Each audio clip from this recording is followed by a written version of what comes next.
I'm Rachel. I married my husband, David, 3 years ago. However, I am estranged from my mother-in-law.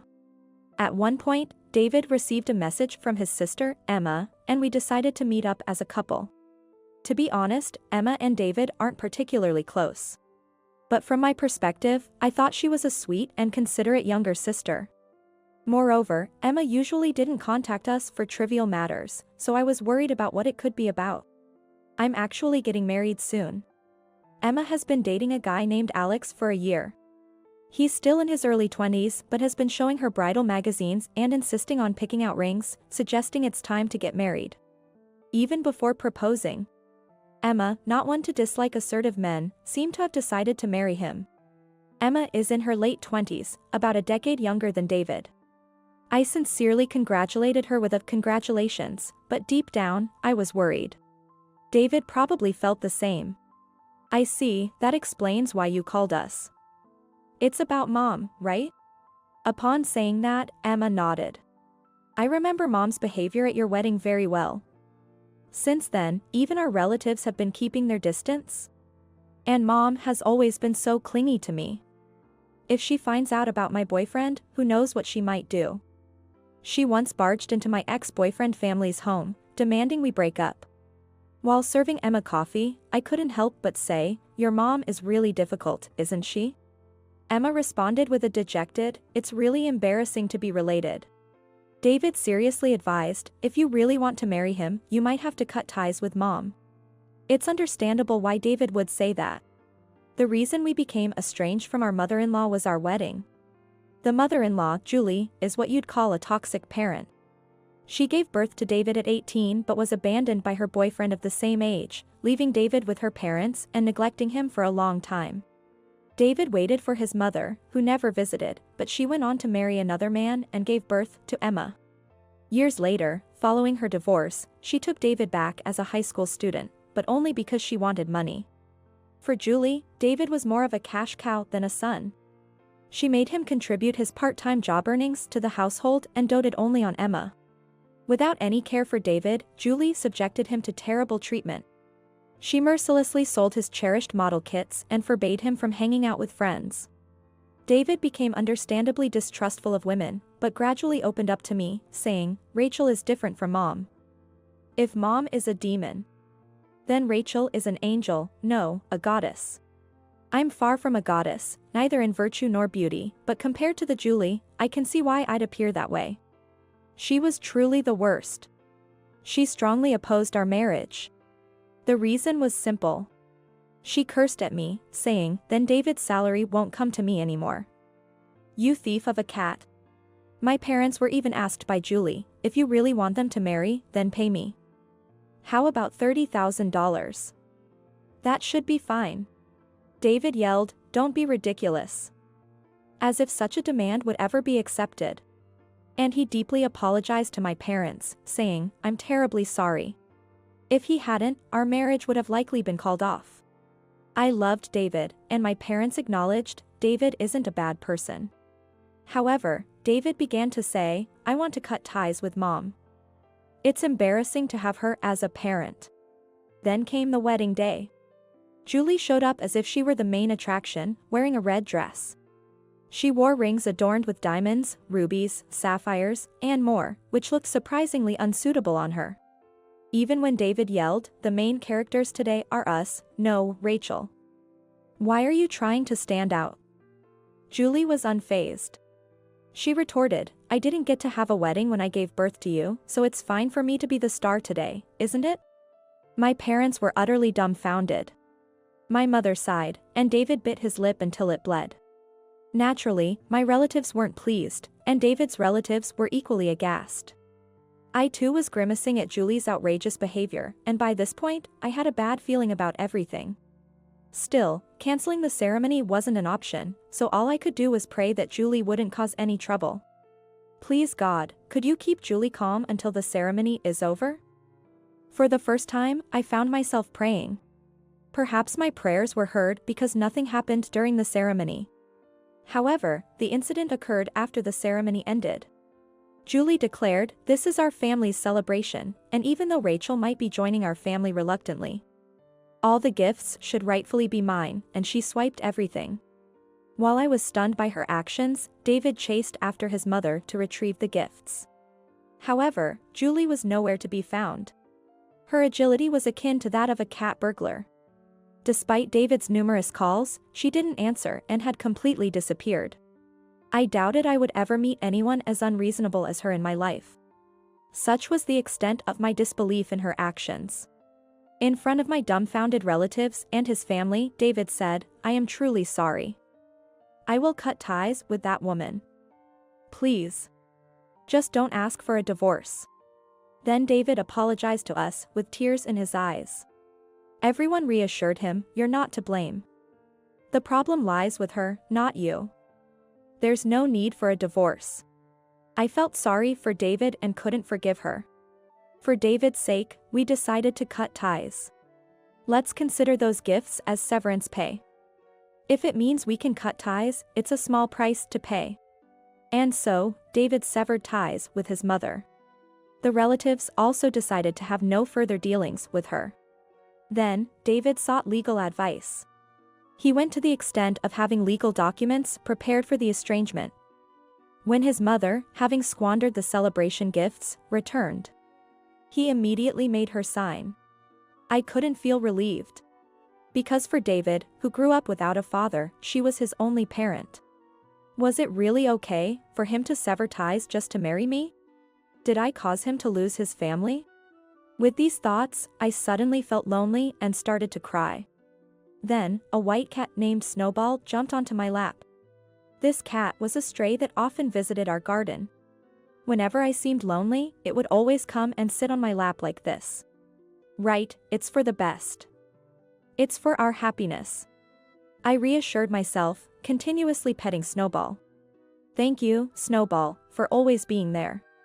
Though we completely cut off contact with Julie, the situation was different for Emma, who was doted on by her.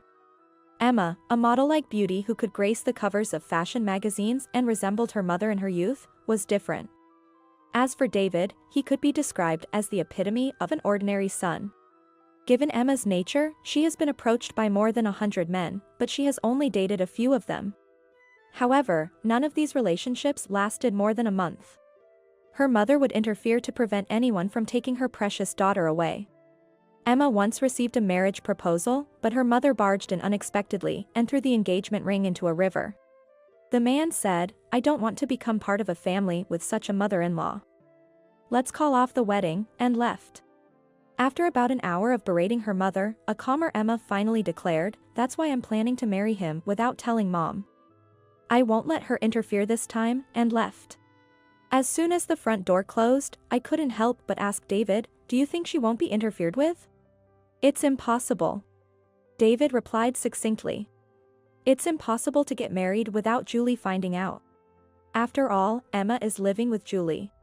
It was a miracle that she had managed to keep it hidden so far. Emma and Julie live together. Julie, being a stay-at-home mom, relies on Emma's income for a living, so there's no way she'd let go of her golden goose and beloved daughter. Moreover, due to Julie, Emma has zero life skills. She has never cooked a meal or even washed her own underwear. Julie insists, you don't need to do anything. You're tired from work, just rest. What if you get hurt? Preventing her from doing any household tasks. I'd like to see someone who gets injured washing underwear. However, getting married brings not only personal but also family issues into the mix. The biggest issue was how to explain it to his parents. That was the major problem. I've heard that it's not uncommon for couples to have a small wedding by themselves, so maybe they could keep it a secret. But what about after? Even if they manage to get married, I can't imagine that Julie allows them to live together. Considering the terrible harassment she directed at David and me, it's terrifying to think of what she might do to Alex.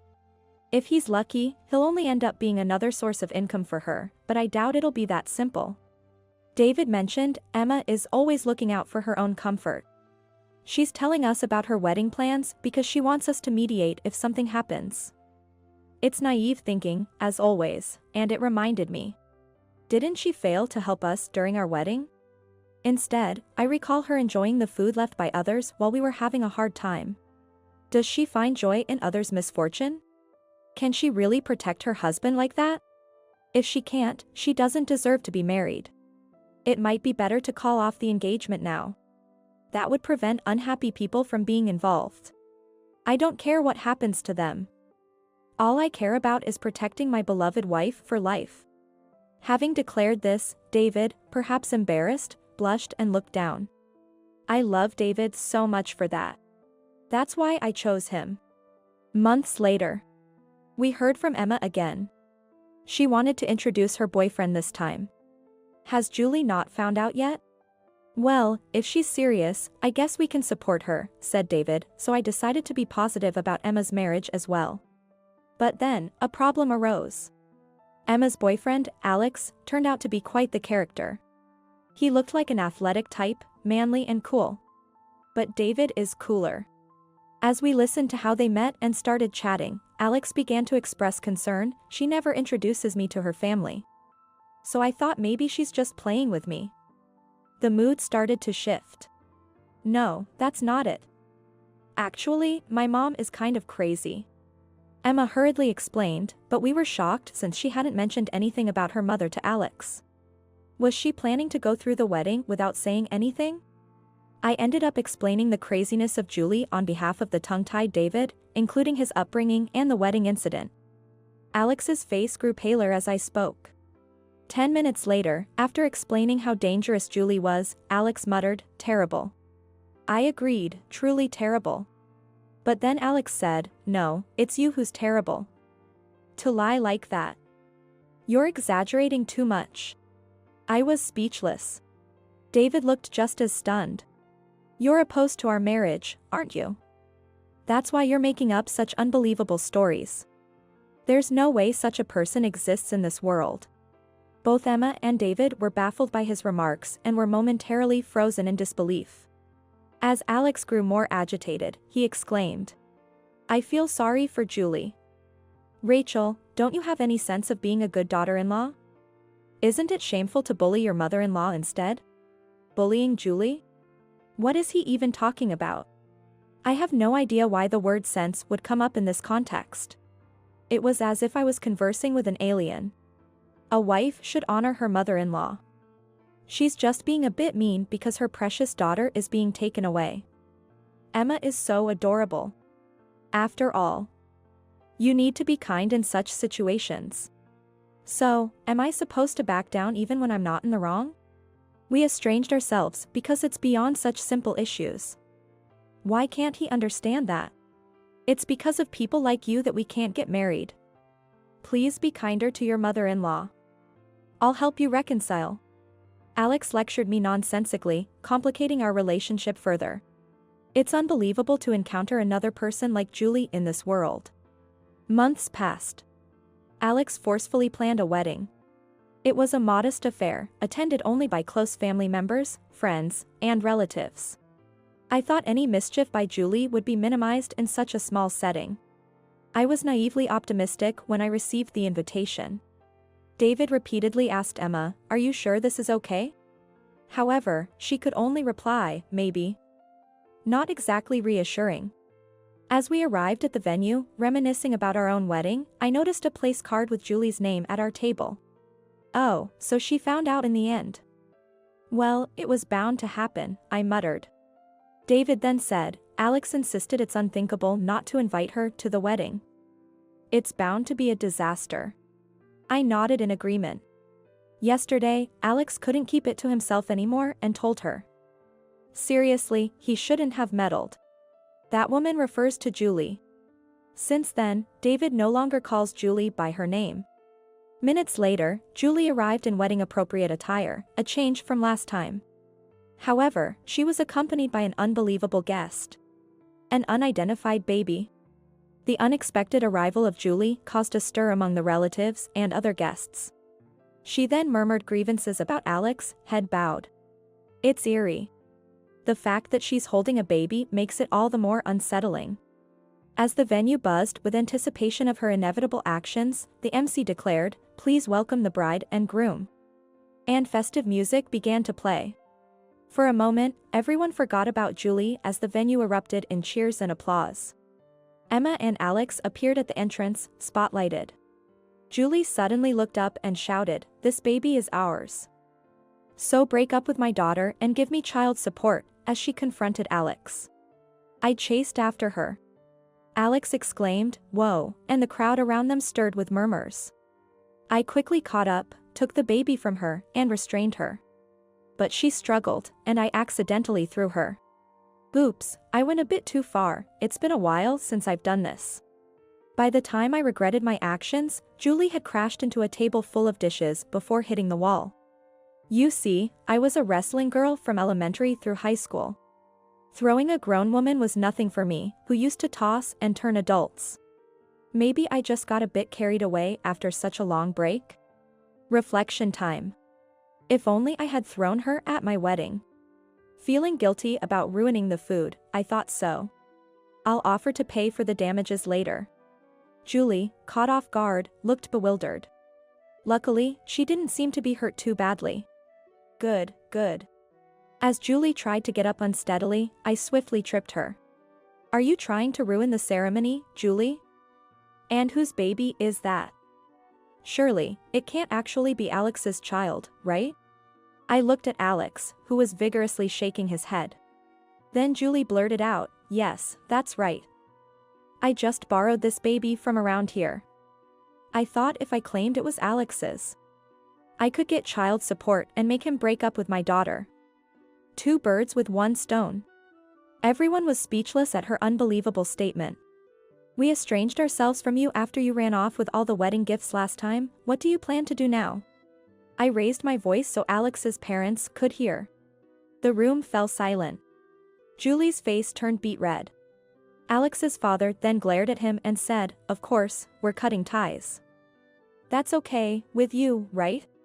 "Absolutely. I'd hate to have anything more to do with such a despicable person." "You're okay with that too, right?" "Obviously." "So, Mom, thanks for everything till now. As of today, we're severing our parent-child relationship," Emma declared, cutting ties. Alex then came over to me and said, "You were right, Rachel. I apologize for what I said before. I'm truly sorry." "Really now? Listen, from now on, you have to protect Emma from her. If you can't do that, you'll end up just like her, remember that." "I'll take it to heart, Rachel." It seemed Alex was impressed by my skillful throw. Well, I'm not feeling too bad about it, so I decided I'll treat him kindly as my brother-in-law from now on. I gave Emma a good lecture for trying to go through with the wedding without telling Julie. She was in tears as she reflected, so I doubt something like this will ever happen again. I decided to apologize to the chef for ruining the food. The chef gave a wry smile and said, "It's not your fault, it's hers," and forgave me. We then enjoyed the remaining food, and the cake-cutting ceremony went on. Of course, Julie wasn't there. Because she was taken away by the police on suspicion of kidnapping. Apparently, one of the relatives had discreetly called the police. To that unknown relative, well done. Somehow, the ceremony concluded safely. After that, David apologized to me. "I'm sorry, I couldn't do anything. I always say I'll protect you no matter what, yet when it comes down to it, I feel like a failure as a husband." "No, that's not true. I'm always being saved by you. Please stay by my side forever, my wonderful husband." I hugged David. We spent a passionate night together. Months later, Emma and Alex consulted a lawyer and had legal documents prepared for estrangement. Julie could have been sentenced to more than 3 years in prison for kidnapping, but the baby's parents decided to settle, as the baby was unharmed. After being released from detention, Julie signed the estrangement papers, effectively losing her entire family. She got what she deserved. Emma and Alex, now estranged from Julie, seem to be living happily. Perhaps influenced by my lecture that day, they visit me once a month to consult on various matters. I'm happy to be relied upon, but I wish they'd decide on their furniture arrangement by themselves. As for Julie, who lost everything, it seems she's been living a lonely life on her pension since then. Now, her only companions appear to be stray cats. 3 years later, both our families were blessed with children. It's all thanks to cutting ties with her. We laughed together, referring to them. I hope this happiness lasts forever. So I thought, as I petted a white cat sleeping comfortably on the porch. I'm Samantha, 40 years old working housewife. I live with my husband, Mike, who is 2 years older than me, and our beloved cat. We've been married for 15 years now. If you ask me if I've been completely satisfied with our marriage life, not really. One reason is that we've never been able to have children. Another reason is that Mike, despite his low salary, doesn't help with housework, and he always lazes around at home on his days off. Moreover, Mike is somewhat of a mama's boy. Even now in his 40s, he always wants to visit his parents' house, which is nearby. After Dad passed away, Mom has been feeling lonely. He makes an excuse, but I don't think his mother would be mentally weak. She is so mean and classless. Listen to this, I was in line at the supermarket the other day, and I accidentally let off a fart, she said. And it was loud. I was so embarrassed, I turned around and said, "How rude of you to fart at people," as if it was the person behind me. She would proudly told this story, laughing, and Mike was laughing along, but I was appalled. I can't believe such a vulgar woman is my mother-in-law. Given her personality, it's no wonder she has few friends, and bullying her daughter-in-law seems to be her only hobby. I wouldn't mind visiting her if I got along with her, but with such a personality, no daughter-in-law would want to be with her. The couple who used to live with her, my brother-in-law and his wife, Linda, even fled because they couldn't stand the mother anymore. No surprise there. Living with just her, especially after the father-in-law passed away, would be like a penalty game. Unlike me, who is quite assertive, Linda was a quiet and patient type, yet even she had to escape, that's how much she was tormented. Linda wanted to move as far away as possible, but her husband, also somewhat of a mama's boy, refused to do so. So now we all live our own house, but not that far from where she lives. Both those brothers are mama's boys. What's so good about such a mother-in-law? However, as long as we are living in separate house from her, it is bearable. But if, by any chance, we get a cohabitation request from her, I'll make sure to stop it. I firmly vowed that to myself. However, when we were summoned into her house recently, the commotion about living together with her finally erupted. I've been thinking, it's about time we start living together. When can you guys move in? Suddenly, she gathered us and my brother-in-law's family. Just when I wondered what she was going to say, she abruptly started talking about living together. And she spoke as if cohabitation had already been unilaterally decided, jumping straight to discussing the timing of the move. Which was quite presumptuous. Hey. Wait a minute, I'm totally against living together, I said. I've seen the hardships Linda went through, I refuse to go through the same, I protested. I'm not asking you, I'm asking Mike. My mother-in-law dismissed my objection as if my opinion didn't matter. She dismissed my objection as if my opinion didn't matter. Even though I'm directly involved if we're talking about living together, it seems my opinions are completely ignored. Well, I'm okay with it. Living together and all. Besides, when it comes time to taking care of Mom in the future, it'll be easier for Samantha if we all live under one roof, right? Incredibly, Mike was in favor of moving in. And he assumed I would take care of the future caregiving. Caregiving? Me? You must be joking. After all the bullying you've done, you expect caregiving? I retorted incredulously. How dare you be so brazen, I added. She looked offended. Oh, please. Bullying is such an ugly word. I was merely educating you as a senior housewife, she claimed. You are one to talk about education, I thought to myself. Anyway, I refuse both living together and caregiving. If you insist on them, I'll consider divorcing. When I firmly declared my stance, Mike was taken aback. Hey, come on, divorce is a bit much for something like this. A bit much? Forcing cohabitation and caregiving without considering your spouse's feelings is a valid reason for divorce. I have a job and steady income, so I wouldn't be in any trouble even if we get divorced. When I countered, Mike hesitated, mumbling uncertainly. If you absolutely refuse, then I guess we have no choice but to ask your brother and Linda to come back. Then it was Linda who started to panic. No, no. I can't. If I have to live with you again, my mental health will be completely shattered, she protested. Absolutely not. But then, her husband tried to mediate. Well, Linda, just calm down. Mom might have been a bit tough on you before, but it was all for your own good. She's been reflecting on it too. Reflecting? From what I see, there's no sign of her reflecting at all. That's right. Besides, you never talk back no matter what's said. It's not motivating for us either. Having a daughter-in-law who's too assertive like you is a problem, but one who says nothing is a problem too, she added. That's right. You have things to reflect on too, you know, her husband agreed. What?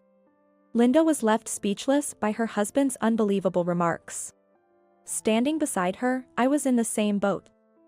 I was unable to say a word.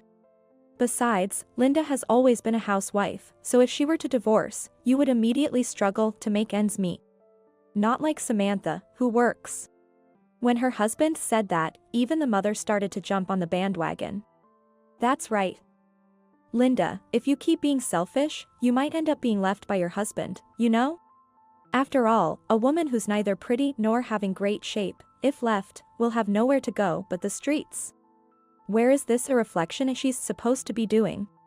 I seriously wondered. She was getting more and more carried away. You used to be cute when you were younger, but now you are gotten quite plump. Speaking of which, the walruses come to California in the spring. Don't they? She mused. Walruses? That sounds great.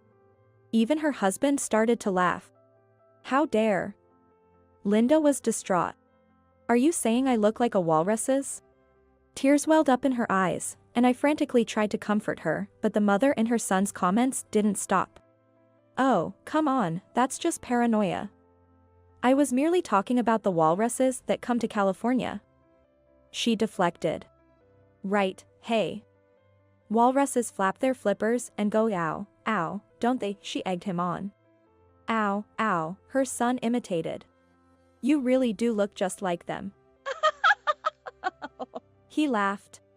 Incredibly, they started to imitate a seal, flapping their arms as if they were flippers. Stop, please stop. I pleaded. Have you all gone mad? I couldn't help but shout, and Linda burst into tears and ran out of the house. As I stood up to chase after her, I yelled at the mother. How can you be so insensitive and thoughtless? This is why Linda and I don't want to live with you. Then Mike retorted disdainfully. You act all high and mighty because you work, but in the end, living alone as a woman, you're bound to end up homeless. Just like Linda, you'd be in trouble if you got divorced. Don't think you can use divorce as a threat, you'll be the one regretting it. Don't think you can use divorce as a threat, you'll be the one regretting it. His words hit a sore spot. Indeed, I might have a better standing than Linda, but the truth was, I also couldn't easily make the jump to divorce. Anyway, I absolutely refused to live together, just so you know. I declared it and stormed out of her house. I intended to find and comfort Linda. After wandering around town for a while, I found her walking slowly. Linda. Samantha. She turned around and had a face drenched in tears. I managed to calm her down and we entered a nearby cafe. I can't take it anymore, she said. The mother has always bullied me, and he never helps me at all, she continued. I agreed with her. Yeah, your brother and Mike are both such mama's boys. I sighed. It's not just the bullying, I can't stand him cheating either, she confessed. And to think the mother is even helping him cover it up. I was taken aback by such a sudden revelation. Wait, what? Your husband is cheating? And his mother is helping him. You didn't know? He's been cheating for a while. He says he's going to his mom's place, but actually, he's been out on dates with his mistress. She revealed. And the mother, knowing all this, has been helping him create alibis. She added, and tears streaming down her face as she vented her pent-up feelings.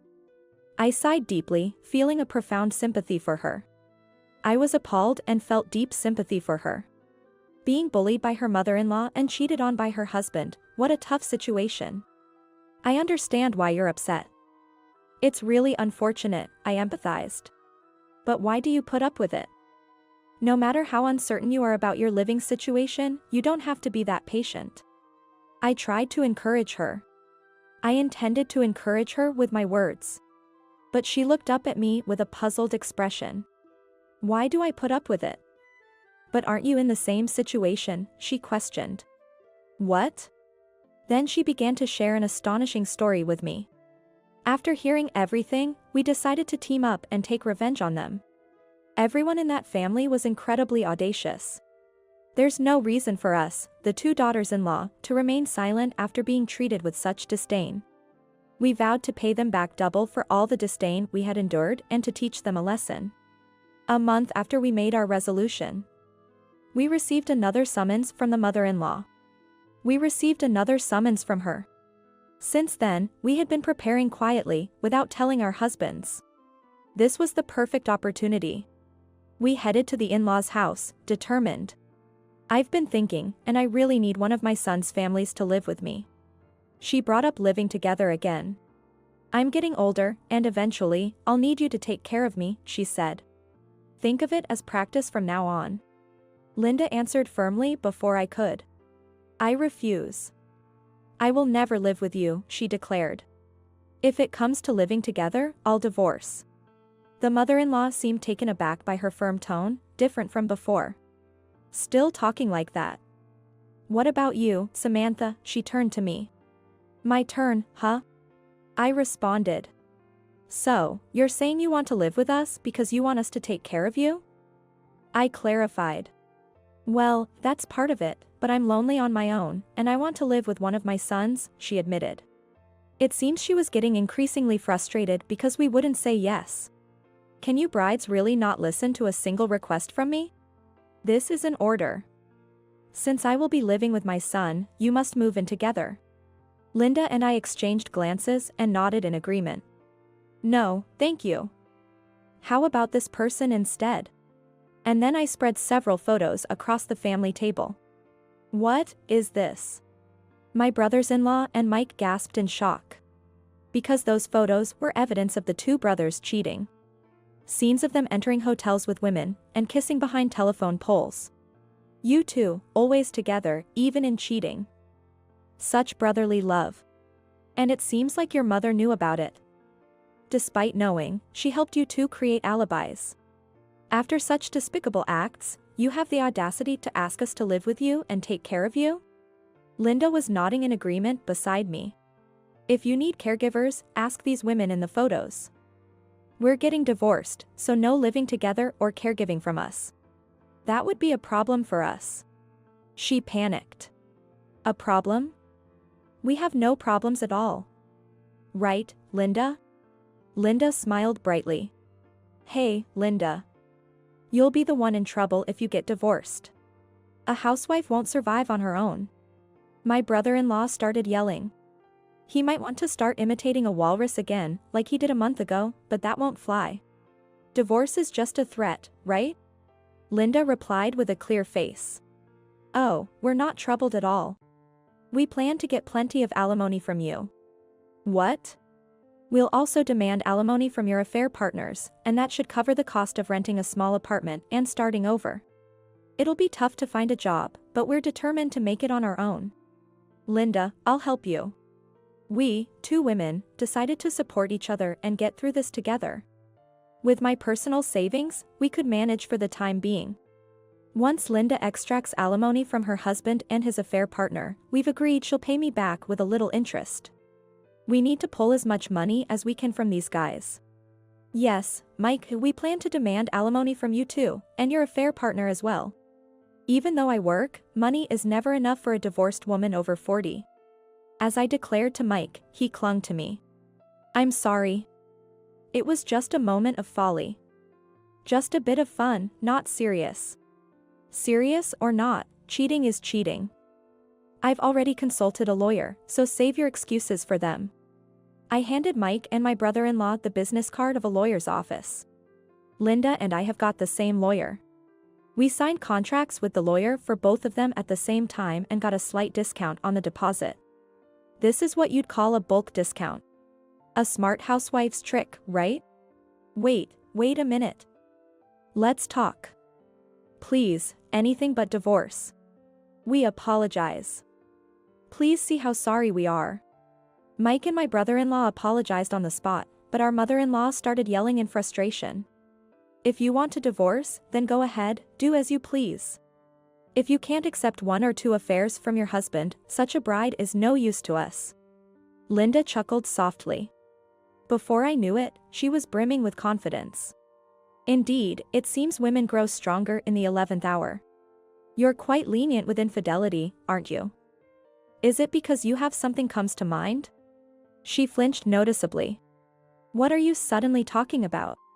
I heard from the neighbors that you had an affair back in the day too, with a part-time student from Mike's swimming club. What's wrong with your family's DNA? Your late husband was such an upright man. Who told you such things?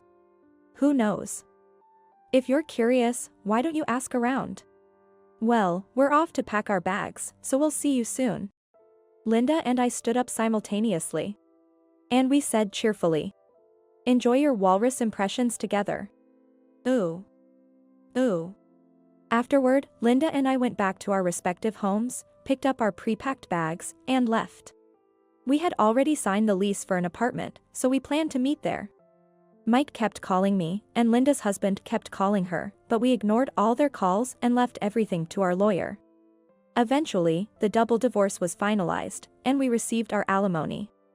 Mother-in-law's planned to have us take care of her, but it fell through. Now she's clinging to her 2 sons, who are apparently squabbling over who should take care of her. Please come back. I was wrong. Let's start over again. I'll be waiting forever at that restaurant where we used to date. Such pathetically persistent emails arrived one after another on mine and Linda's cell phone from my brother-in-law and Mike. At night, after work, Linda and I drink, using those emails as snacks, and mock our ex-spouses. Hey, Linda, where's that restaurant? Who knows? The place we used to date at has been demolished recently, so I wonder where they're waiting. After taking the beloved cat with us, Linda and I lived together as 2+1 for a while. But once Linda got a job, she moved out of the apartment. She was a fellow escaped from that in-law's house. We plan to keep in touch and support each other moving forward. Today, as well, I'm stroking my beloved cat, sipping coffee, and enjoying a leisurely life.